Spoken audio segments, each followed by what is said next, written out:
TWA Flight 800 crashed in the Atlantic Ocean on the 17th of July, 1996, off the coast of Long Island, New York. All 230 people on board were killed. This tragedy happened almost 30 years ago, but has never been fully publicly documented. The aircraft was a Boeing 747-131, registration N93119, and en route from New York JFK to Paris CDG. My name is Richard Godfrey. Welcome to Independent Aircraft Investigations. This episode is called TWA 800 Unanswered Questions. I am honored to welcome Captain Al Francis, formerly with TWA.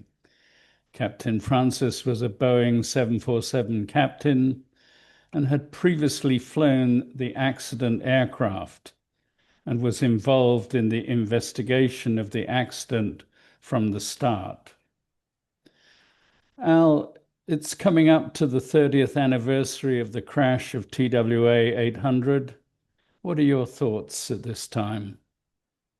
Well, again, many people probably wonder why are we worrying about something that happened 30 years ago with all the current events that we face. But it's important for us as both employees of the airlines and more to the point, passengers that we serve to believe that the airplanes that we fly on and the various restrictions that we have from various governments to be maintained in a proper manner and in a believable manner. Unfortunately, as we've seen recently with the crash of Air India 171, a government come in a way that was rather unusual in the investigation and not following the ICAO rules as far as publishing reports, an initial report and then a final report in a reasonable time frame. In the case of TWA 800, I was indeed a 747 captain. I had flown that particular aircraft only a couple of weeks prior back from Athens to New York with my wife and daughter on board. And I was very well aware of how that particular airplane operated. Each individual airplane has its own personality.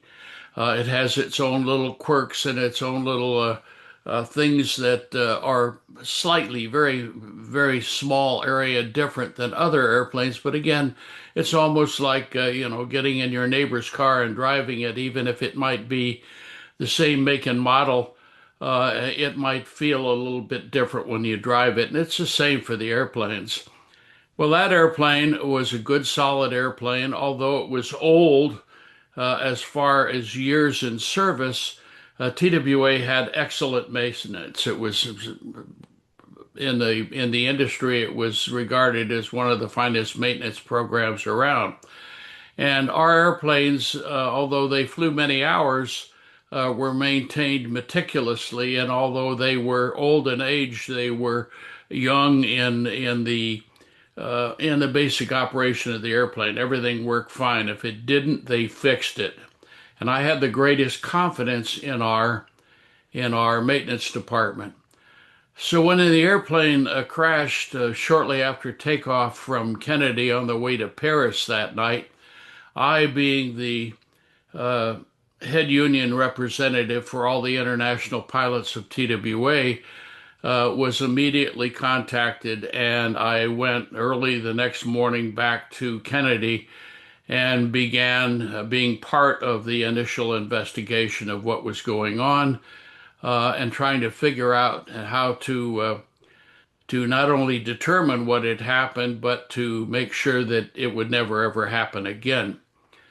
I arrived in late afternoon on the following day from the crash and immediately went to our flight operations department. Our chief pilot, a gentleman by the name of Captain Hugh Sozel, a really good manager for TWA, and talked to him, and then went downstairs and talked to our head of security.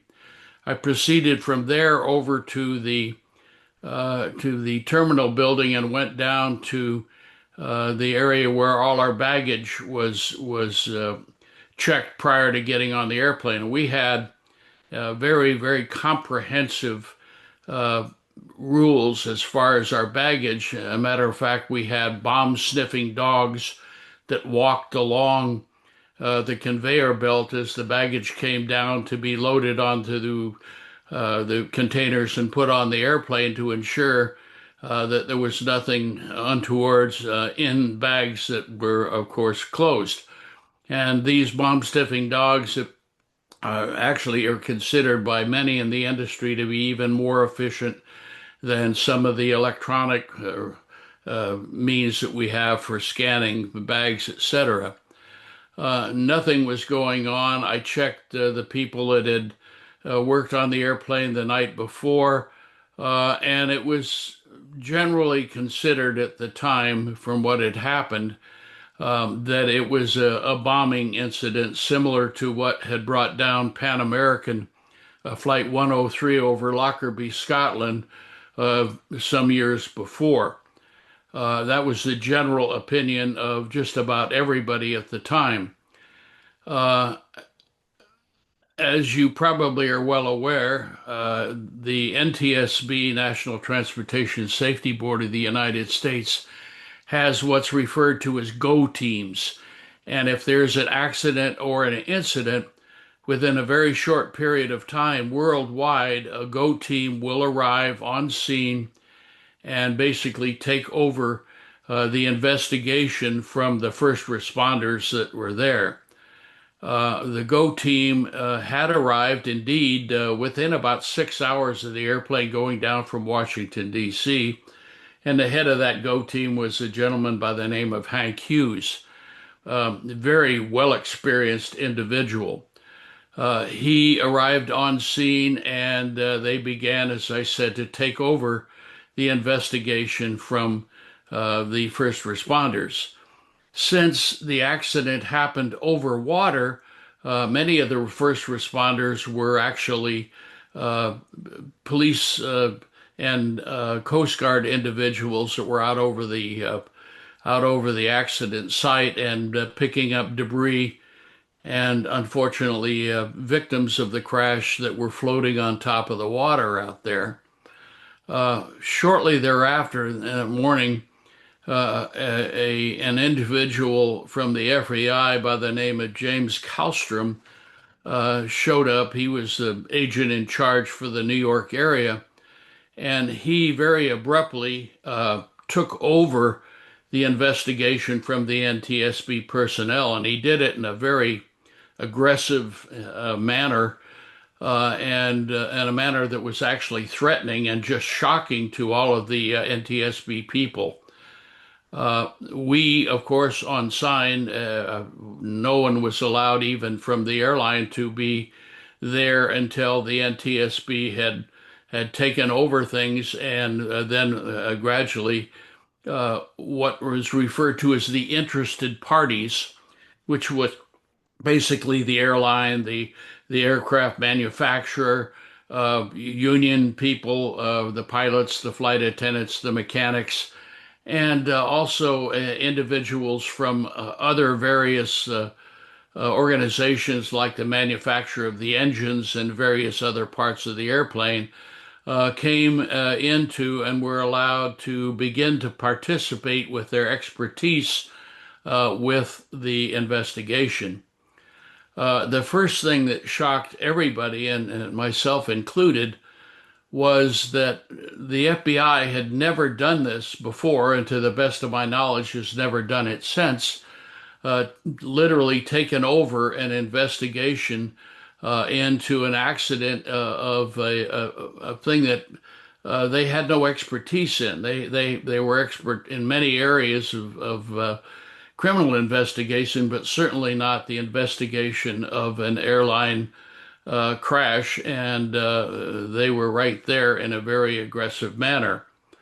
The first thing that happened was that there was a thing referred to a company called Weeks Marine, and they're a salvage company.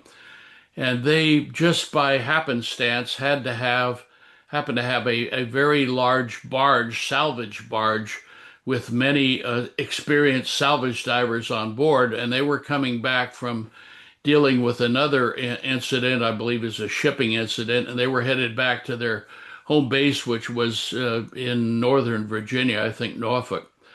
Notwithstanding, they were there, and immediately they were contacted by the American Coast Guard and requested to come to the scene and help in the investigation and the recovery of wreckage, which was located several miles off the southern coast of Long Island, New York.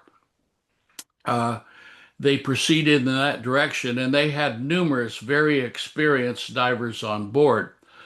Uh, the shortly thereafter, amazingly to all of us there, the FBI came in and said no, they did not want the Weeks Marine divers and the barge to show up. What they wanted was the Navy to come with their divers and their recovery ships, and the that because they were some distance away would delay the recovery of the bodies. Uh, that was very distressing to the victims' families and friends because obviously when a body's in the water, it can be desecrated by sea creatures, crabs, fish, etc., etc. And that indeed, unfortunately, happened in many cases. The first naval vessel to arrive at the scene was a vessel by the name of the USS Grasp. And the Grasp arrived shortly, about 5 to 6 days thereafter. That was later replaced by another ship, the USS Grapple, which was the primary recovery ship at the time. Again, only the wreckage that was floating on the surface could be recovered at the time, but most of it was, several hundred feet down in the ocean off the shore of Long Island. So this whole process was delayed for a period of time that quite distressed because of, as I said, the possible desecration of the remains by sea creatures. We didn't understand why that was done, and certainly the people that were in the NTSB team did not understand. And more to the point, they began to realize that the FBI, for whatever reason, was aggressively preventing them from doing what would be normally their job. Uh, I think all of us, whether we be citizens of the United States, of any European or any country in the world, has to have trust in their government agencies. And I, like many other people in the country, knew that politicians, because they are elected and have agendas of their own, could be maybe not always the type of people we would like to have and make the decisions we would like to have made concerning our lives and the various organizations they deal with.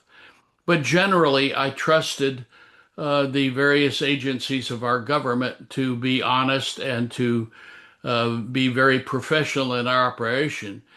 It became obvious very shortly to me and others, including the NTSB members, that something was going on with the investigation. They were not following the normal procedures that they would follow, and it became kind of evident to me that for some reason there was some sort of a cover-up in process, which I could not understand. All of this kind of came out later on, and I discovered things, and other people discovered things that made us very much distrust what came out of the NTSB investigation.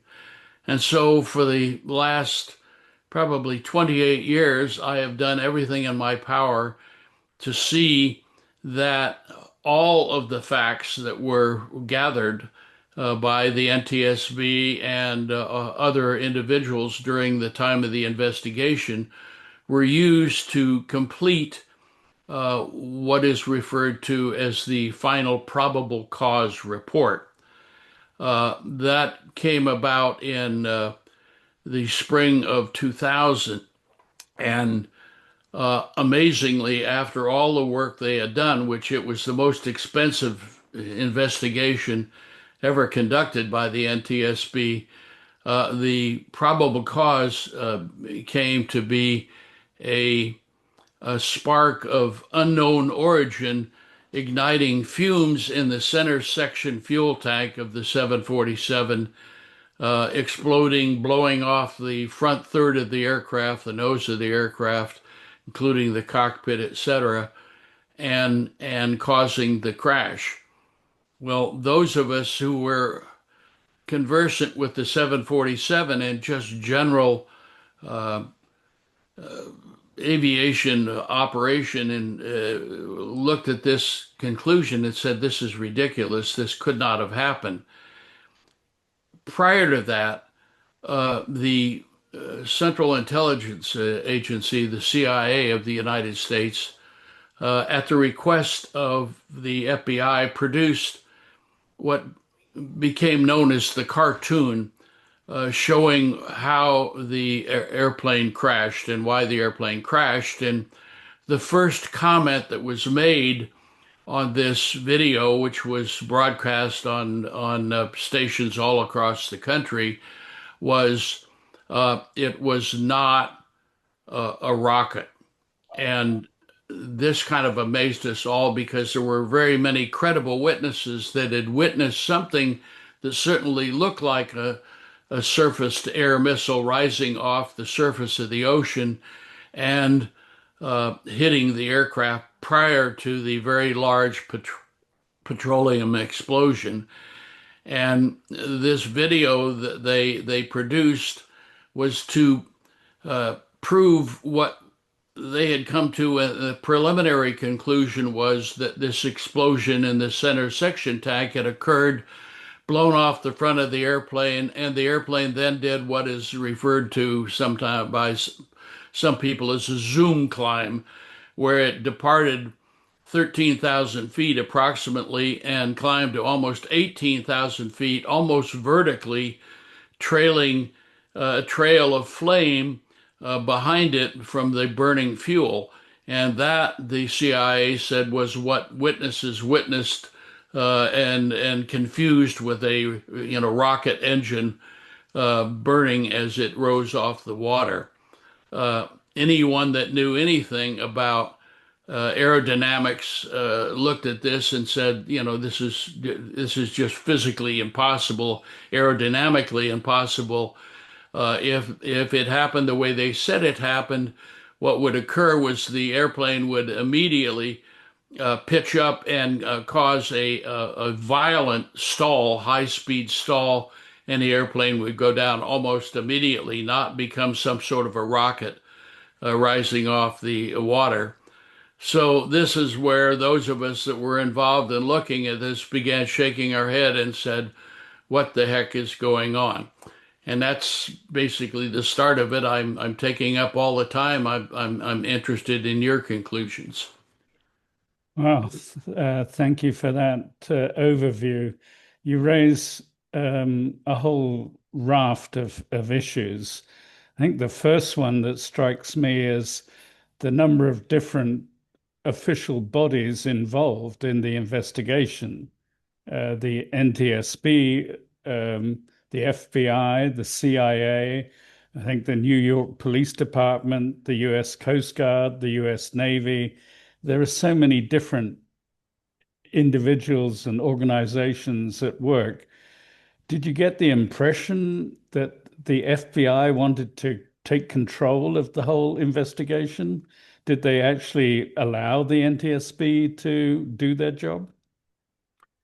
No, and that's the point, and that's what shocked the NTSB individuals involved, including Hank Hughes, was that nothing like this had ever happened before.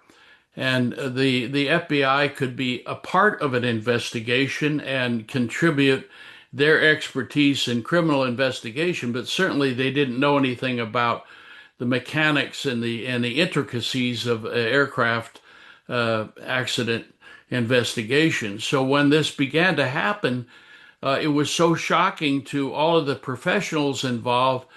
They began to realize that this had to have come down from a very high position within our government.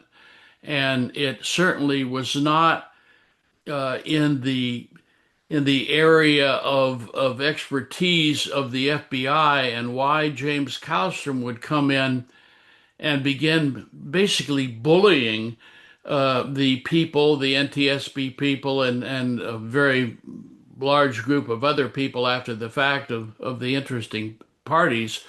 Why this would happen was incomprehensible.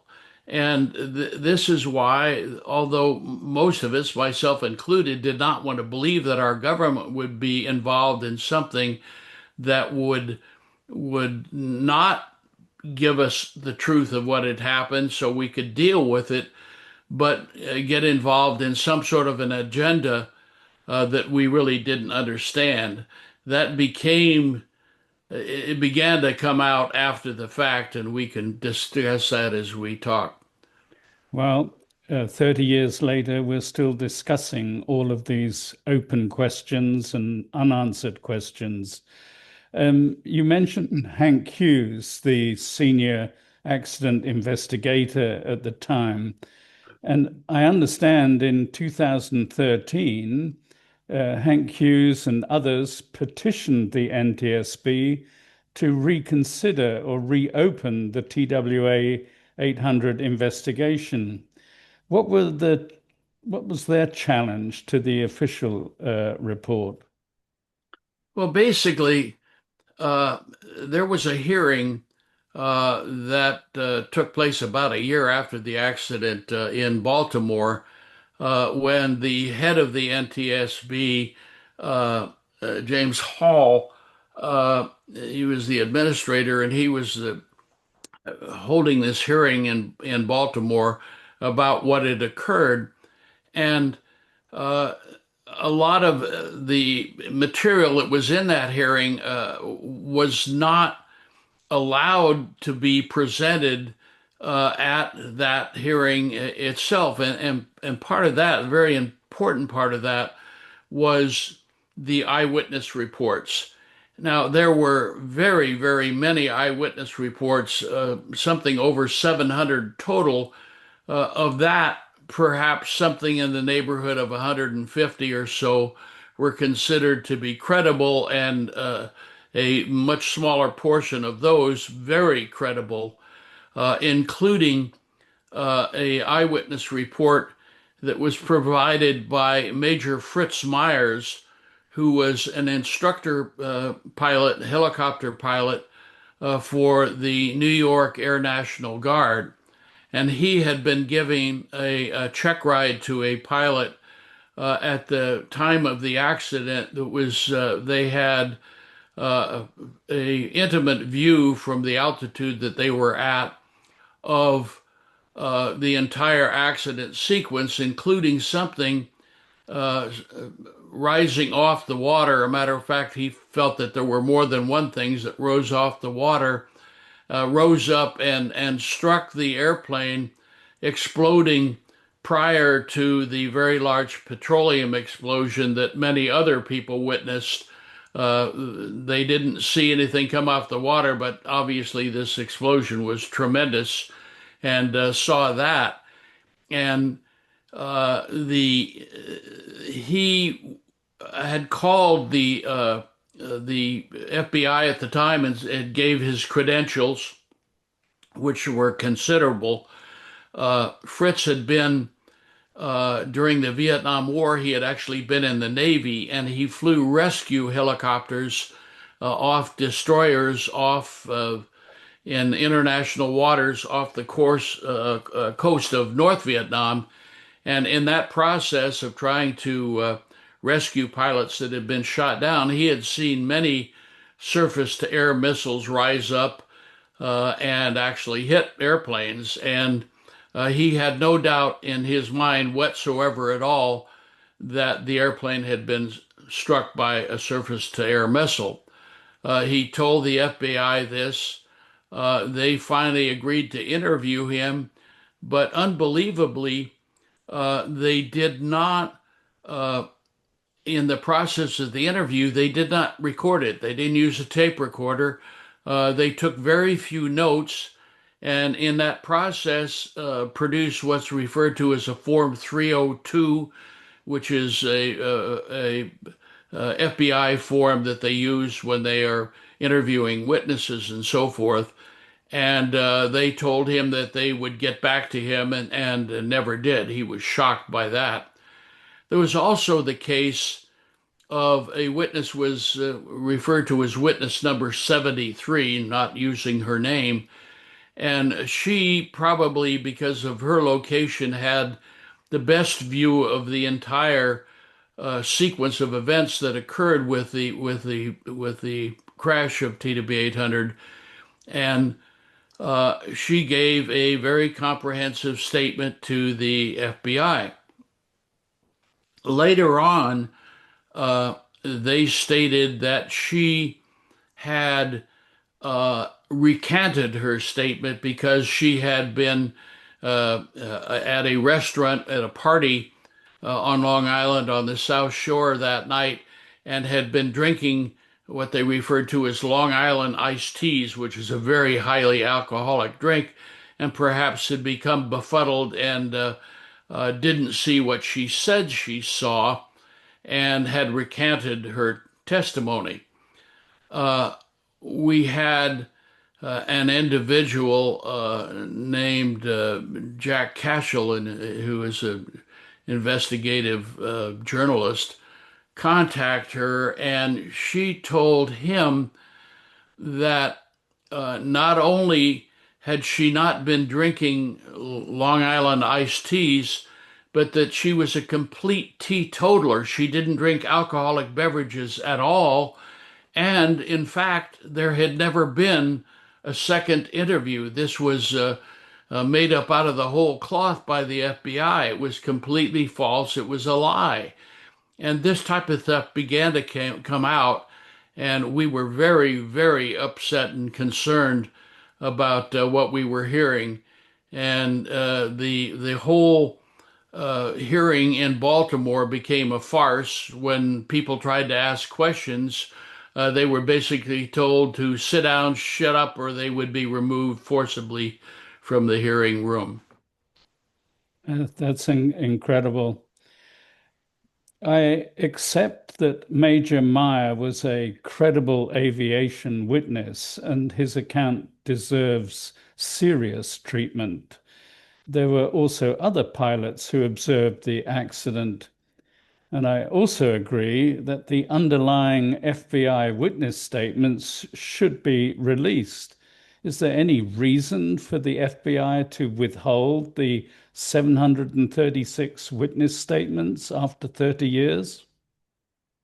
None that I can view as credible whatsoever at all. Again, cover-ups do occur, whether we want to admit it or not. There are many cases of that in many areas in many countries over a long period of time.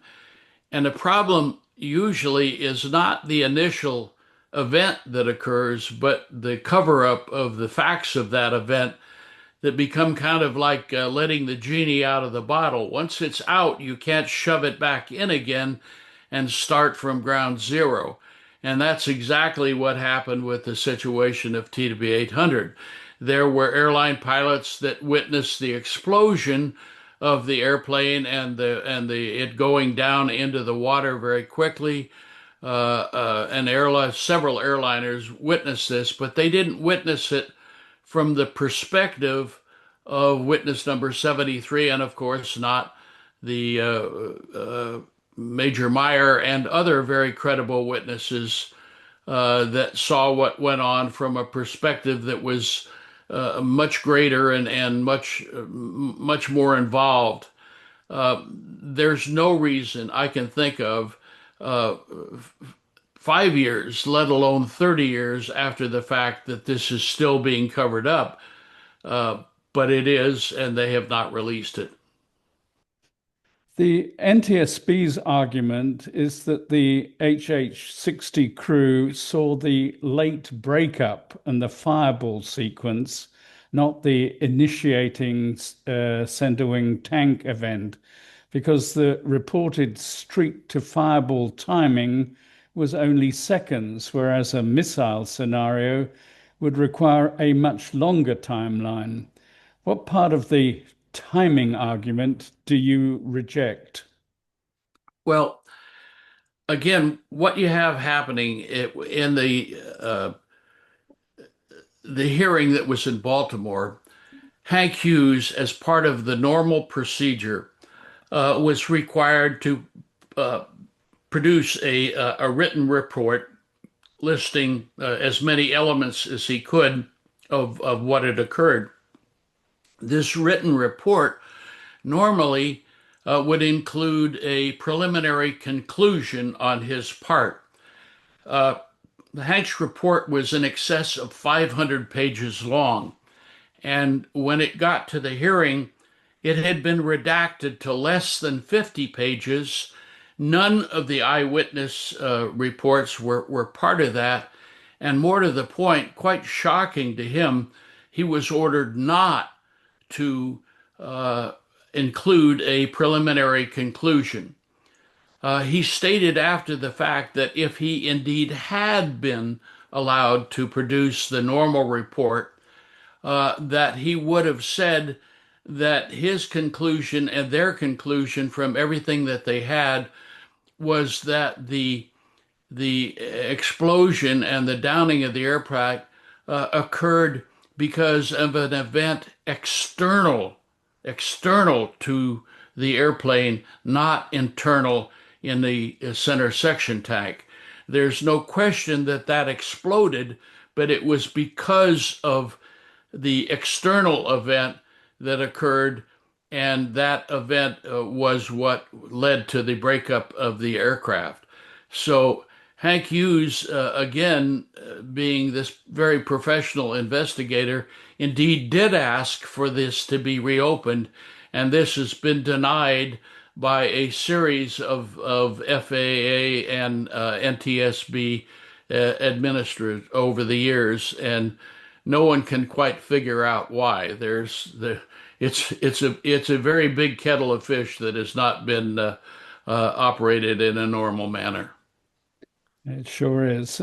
And in the final NTSB official report, they argued that Major Meyer did not observe the whole sequence, and therefore the sequence didn't exist. And I find that a fallacious argument, in my view. The US Navy should publish its test firing logs for that restricted area off Long Island from 1996, and then we'll know exactly what Fritz Meyer observed.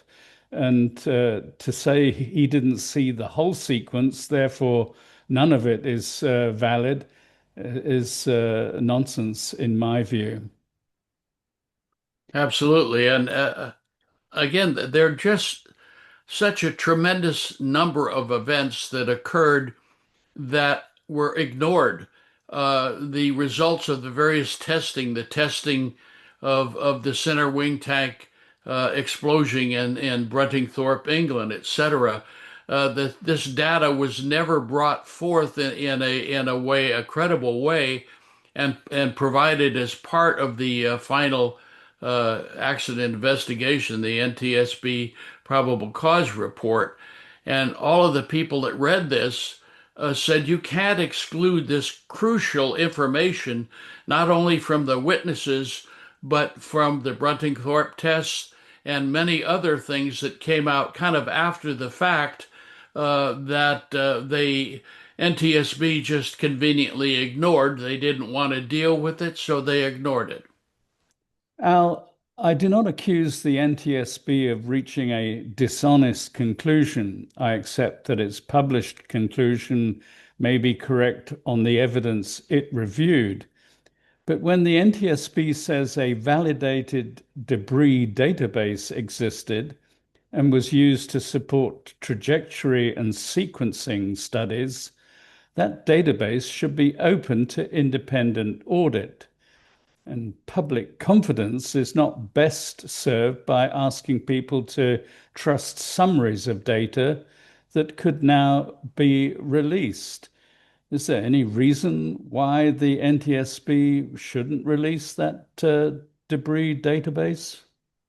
No, there's absolutely not. And again, Richard, what you have to understand, there are certain protocols that are involved in any NTSB investigation, and these protocols were routinely violated by the NTSB under Jim Hall and Robert Francis, no relation, by the way, who was the vice chairman of the NTSB at the time.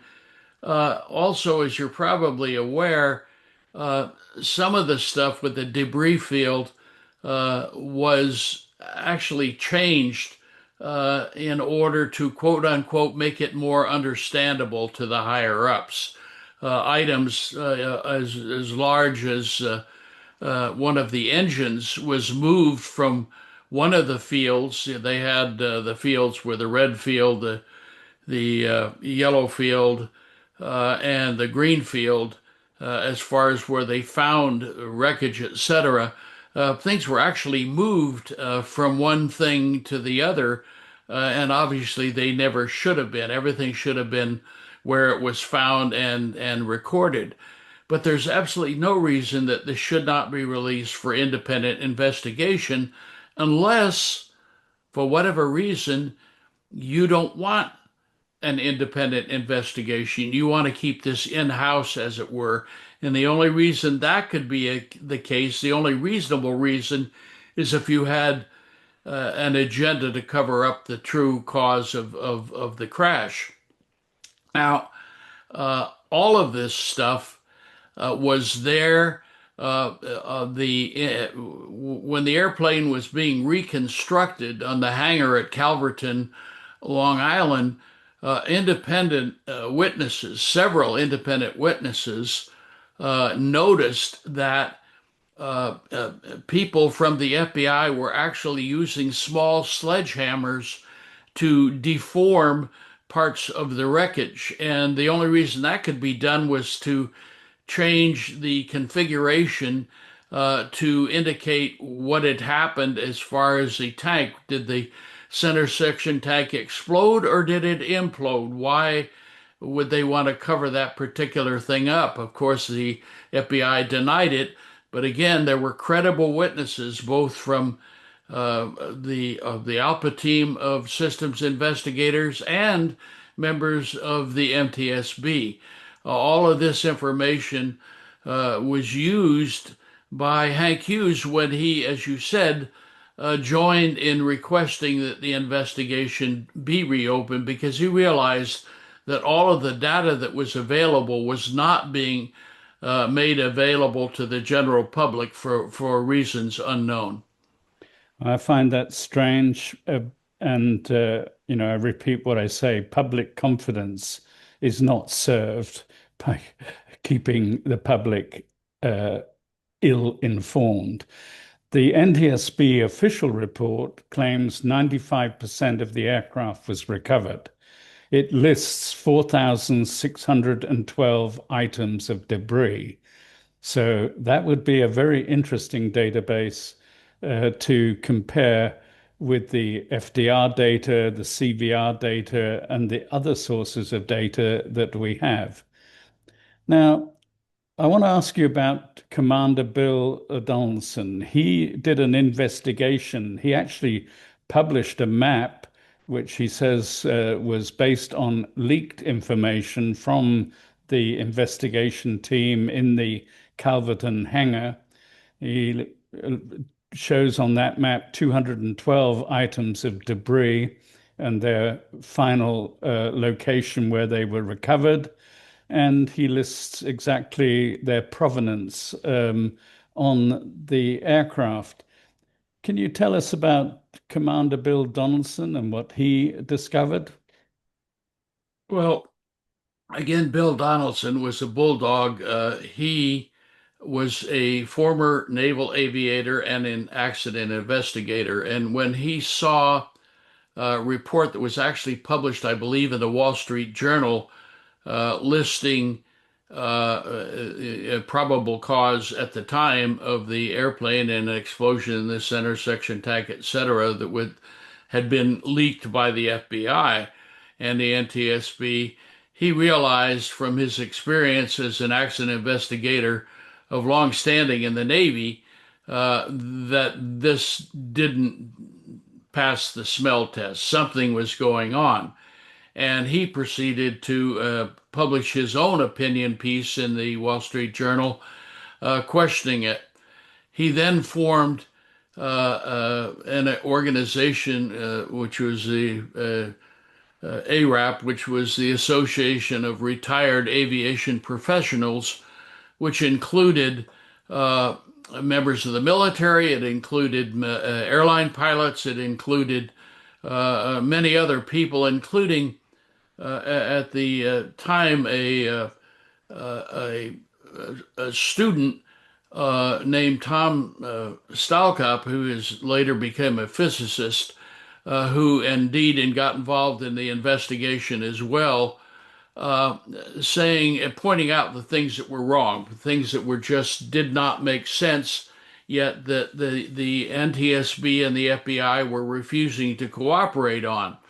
And I think one of the things all of these various pieces you talked about, if you looked at the total weight of the airplane from the empty operating weight to all of the information that we had of what the airplane weighed at takeoff, it would have made all of these items, if it was a true list, weigh something like 85 pounds apiece.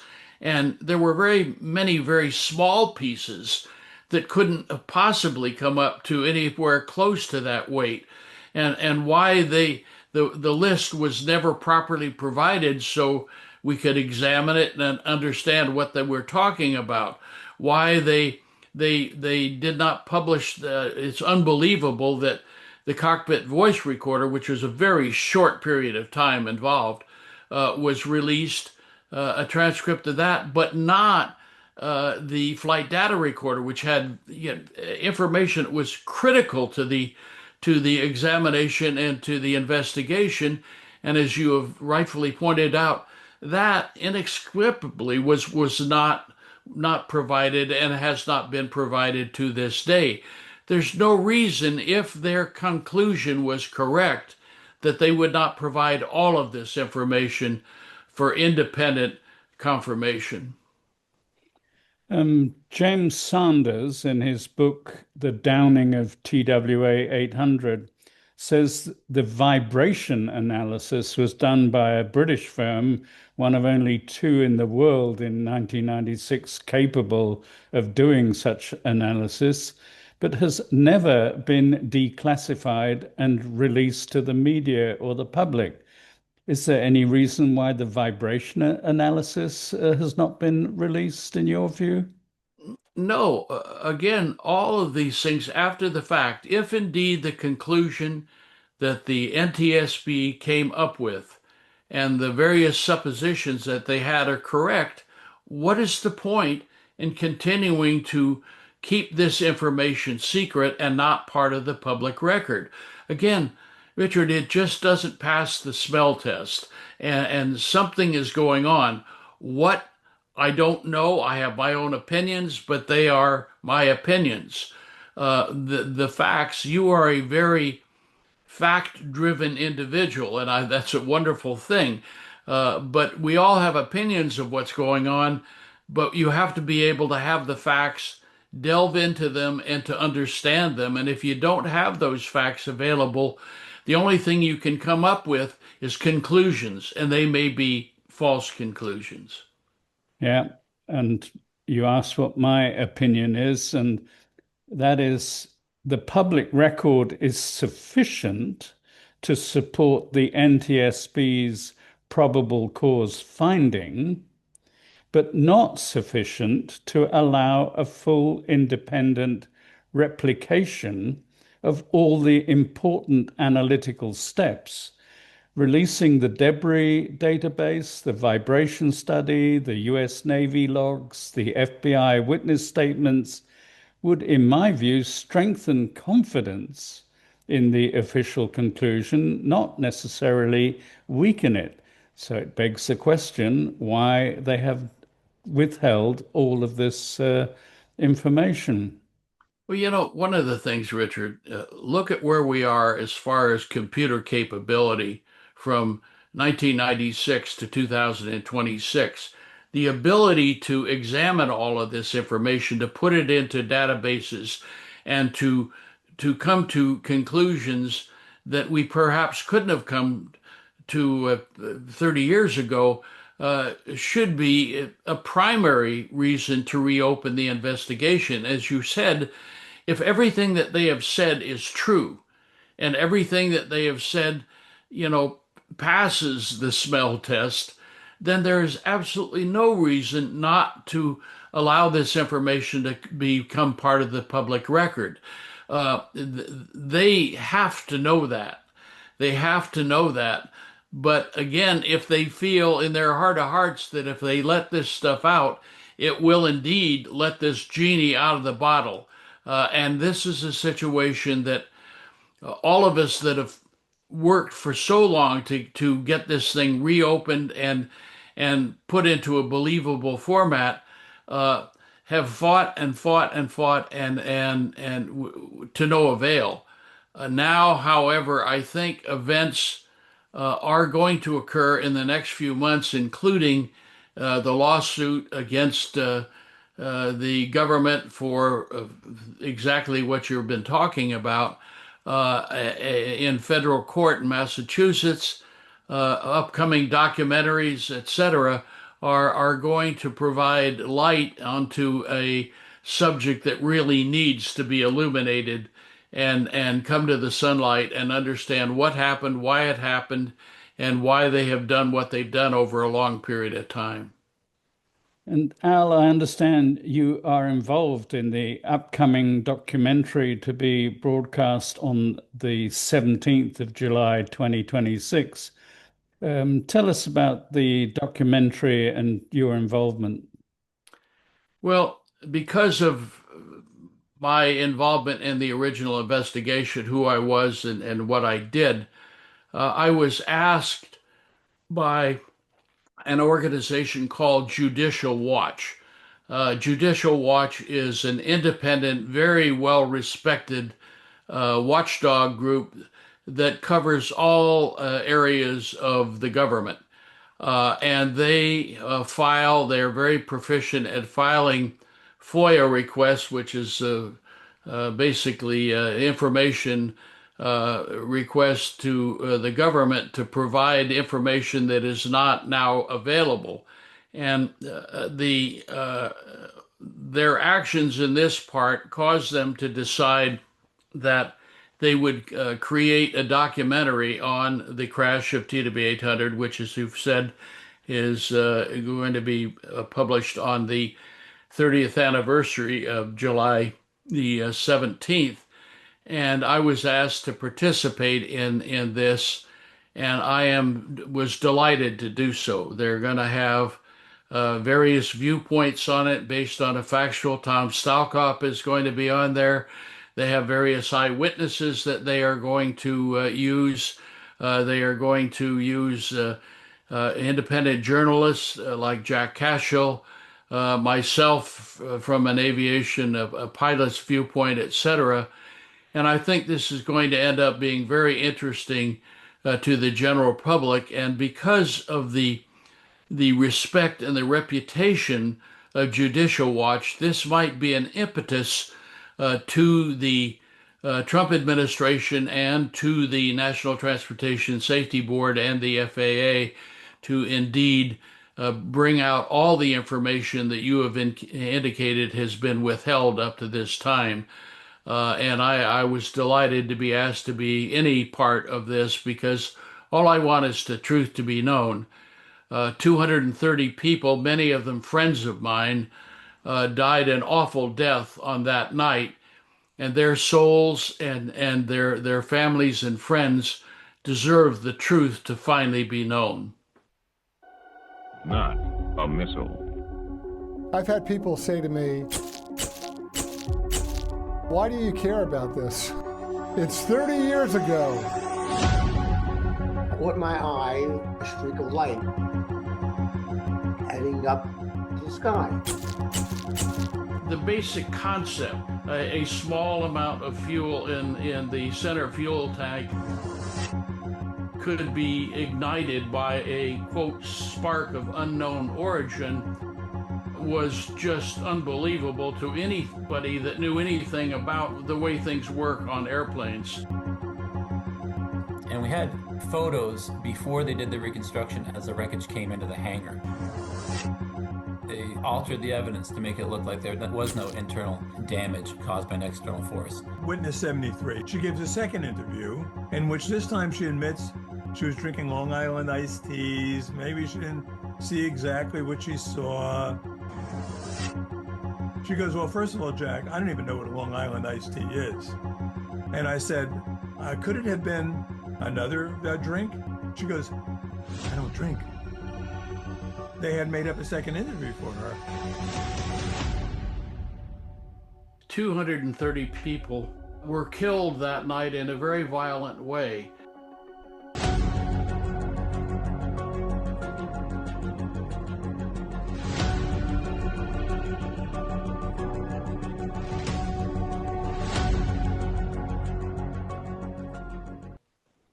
Yeah, I completely agree with what you say. And the official investigation disclosed a very large amount of material, but not everything that was needed for a fully independent reconstruction from first principles. The unofficial investigators disclosed enough to make arguments and raise doubts, but not enough to provide a complete, independently auditable alternative case.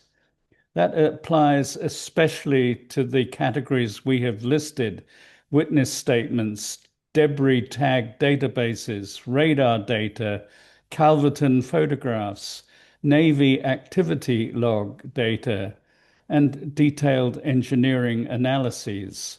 Some of these were summarized, some were redacted, some were in dockets or litigation records, and some may never have been publicly released in raw form.